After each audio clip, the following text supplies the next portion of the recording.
Bagaimana perasaanmu jika kau bercita-cita ingin jadi seorang guru, tetapi ayahmu menginginkanmu untuk meneruskan pekerjaannya sebagai seorang pemandi jenazah di sebuah rumah sakit? Halo, assalamualaikum. Jumpa lagi dengan aku Riko di Malam Hitam. Hari ini aku akan membacakan sebuah cerita dari Sofia Rahmanita. Bagaimana isi ceritanya? Ayo kita simak saja. Di sebuah desa yang terletak jauh dari keramaian kota, terdapat sebuah keluarga sederhana yang dikenal dengan nama keluarga Harsono. Keluarga ini bukanlah keluarga biasa. Mereka memiliki pekerjaan yang tidak bisa dianggap remeh, yaitu sebagai pemandi jenazah. Pekerjaan yang telah turun-temurun sejak puluhan tahun lalu. Bapaknya, Pak Harsono, adalah seorang pemandi jenazah yang sangat dihormati oleh warga desanya karena ketulusannya dalam menjalankan tugas suci tersebut.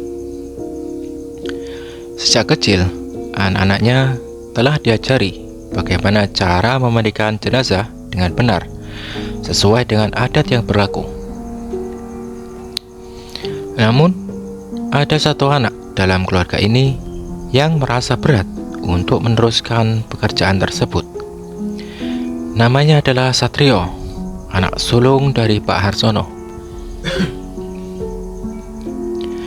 Satrio tumbuh dengan perasaan cemas dan takut akan pekerjaan itu. Ia selalu merasa ngeri setiap kali melihat jenazah yang terbaring kaku.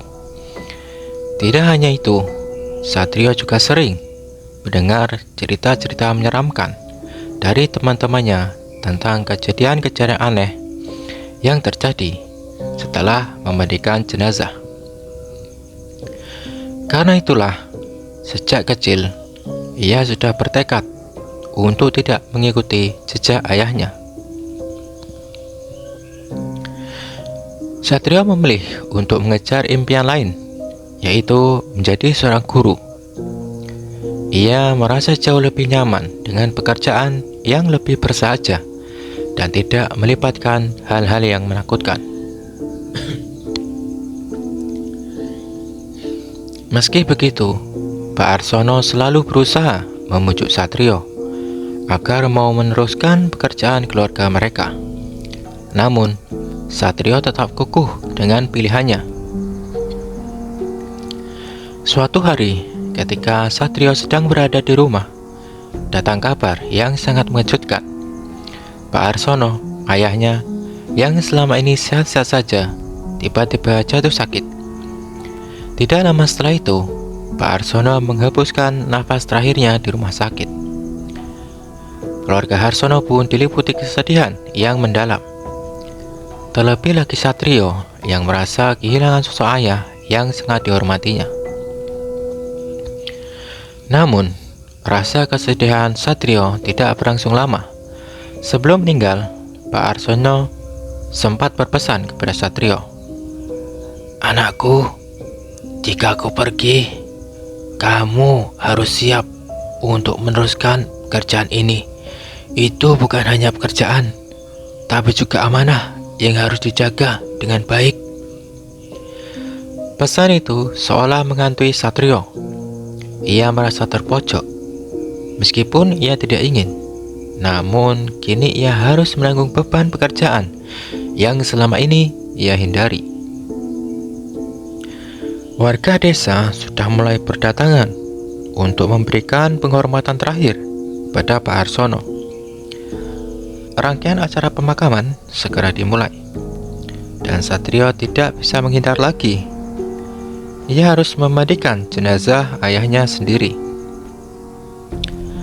Pada malam itu, setelah jenazah ayahnya dibawa pulang ke rumah, Satrio merasa gelisah. Hatinya berdebar-debar dan keringat dingin mulai membasahi tubuhnya.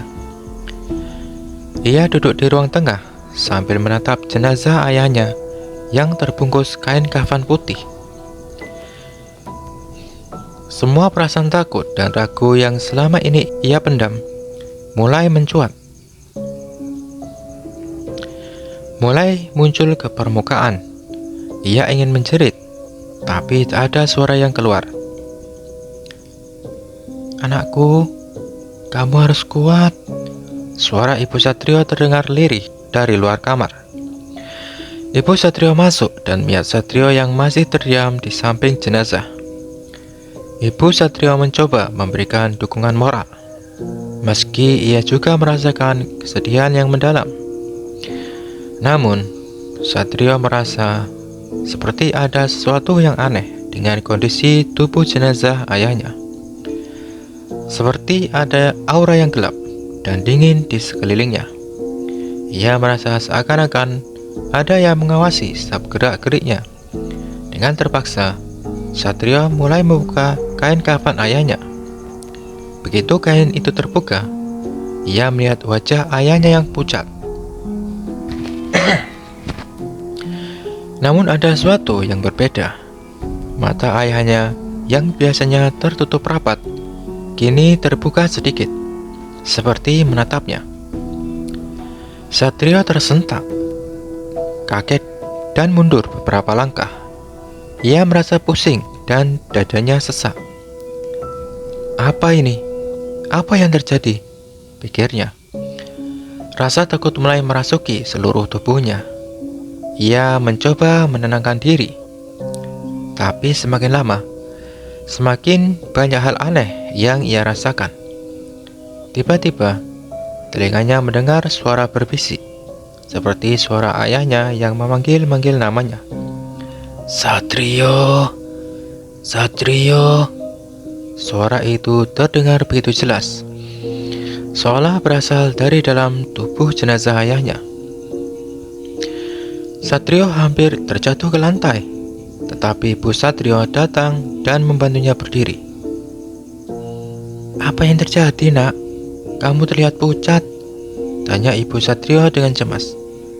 Ayah memanggil saya. Matanya terbuka," jawab Satrio dengan suara gemetar. Ibu Satrio hanya terdiam mendengarnya. Ia tahu bahwa Satrio sedang dilanda ketakutan yang luar biasa. Tetapi ia tidak tahu harus berkata apa untuk menenangkannya.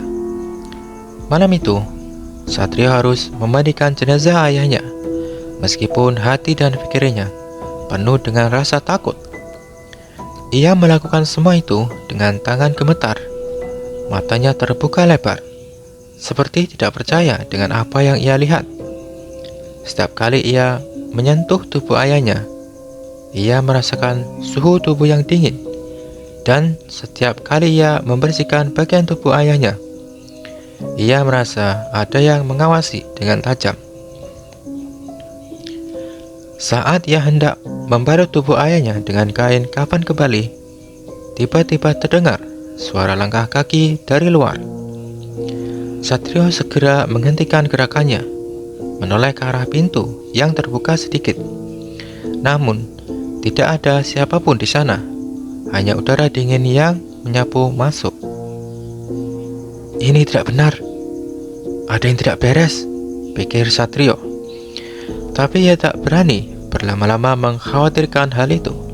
Ia menyelesaikan tugasnya dengan cepat dan menutup jenazah ayahnya kembali dengan kain kafan.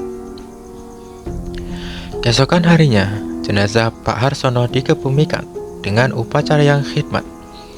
Satrio merasa seperti ada yang hilang dari dalam dirinya, sebuah kekosongan yang sulit diceritakan. Meskipun ia sudah selesai memandikan jenazah ayahnya, ia masih merasa terjebak dalam dunia yang tidak ia mengerti. Sejak hari itu, keanehan mulai muncul dalam hidupnya. Setelah pemakaman, setiap malam Satrio merasa seolah-olah ada sesuatu yang mengikutinya. Suara-suara aneh terdengar di sekitar rumah, seperti bisikan-bisikan halus yang memanggil-manggil namanya. Suara itu terdengar seperti suara ayahnya, tetapi tidak sepenuhnya jelas. Satria mulai merasakan bahwa ada yang tidak beres dengan semua ini. Satu malam, ketika Satrio pulang setelah mengajar, ia merasa ada yang berbeda. Suasana di rumah terasa mencekam. Langkah kakinya terdengar begitu jelas di dalam rumah yang sunyi itu. Ia berusaha menenangkan diri dan berjalan menuju ruang tengah. Namun, begitu ia memasuki ruang itu, ia melihat sesuatu yang membuat dadanya beku. Di atas meja, terbaring sebuah kain kafan putih yang terlihat rapi. Satrio merasa matanya berkunang-kunang. Ia merasa seperti ada yang mengamati dari balik bayang-bayang di sudut ruangan. Suara bisikan itu kembali terdengar, lebih jelas dari sebelumnya. Satrio, Satrio, aku di sini. Satrio menatap kain kafan itu dengan ngeri. Dalam keadaan setengah sadar, ia teringat pesan ayahnya yang terakhir. Jika aku pergi, kamu harus siap untuk meneruskan pekerjaan ini. Dengan tangan gemetar, Satrio membuka kain kafan tersebut. Dan di dalamnya, ia menemukan tubuh ayahnya yang sudah dipersiapkan untuk dimandikan kembali. Satrio tidak bisa menahan ketakutannya. Ia berlari keluar rumah dengan nafas terengah-engah, berharap semua hanya mimpi buruk. Namun, suara bisikan itu terus mengikutinya. Kini, Satrio tahu bahwa tidak ada yang bisa menghindar dari takdir, dan tugasnya sebagai pemandi jenazah telah dimulai. Selesai. Itulah guys cerita hari ini. Cerita yang cukup menegangkan dan mengejutkan ya, bagaimana seorang Satrio yang berkeinginan untuk menjadi seorang guru harus menyerah kepada takdir karena ayahnya meminta dia untuk meneruskan pekerjaannya. Nah, bagaimana dengan kalian guys? Kalau kalian ini berada di posisi Satrio, apa yang akan kalian lakukan?